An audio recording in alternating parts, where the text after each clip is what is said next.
Now, the police have seized a country-made pistol and some live round of bullets from a house in North Guwahati. The police, after receiving intel, raided the house of one man in Rudreswar and seized the handmade pistol and live round of bullets. Now, along with the arms and ammunition, some controversial documents and literature were also seized from the person.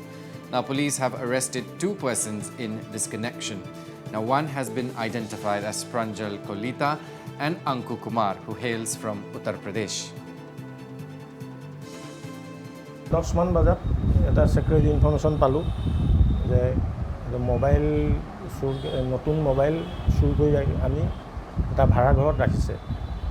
তাৰপিছতে আমি এই ইনফৰমেশ্যনৰ ভিত্তিত গৈ আমাৰ ৰুদ্ৰেশ্বৰ গাঁৱত আমি অপাৰেশ্যনটো কৰিলোঁ। অপাৰেশ্যনটো কৰাত তাতে আমি 51টা নতুন মোবাইল হেণ্ডছেট পালোঁ আৰু চাৰ্জাৰ আছিলে লগত আৰু হেডফোন আছিলে কেইটামান আৰু আমি এটা হ্যান্ডমেড পিষ্টল আৰু 2 জাই গুলি পালোঁ।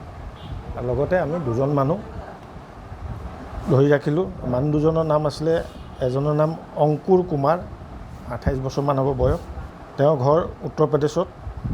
আৰু 2 নম্বৰজন হ'ল প্ৰাঞ্জল কলিতা, তেওঁৰ বয়স সিমানেই, বাপেকৰ নাম গণেশ কলিতা, থানা হ'ল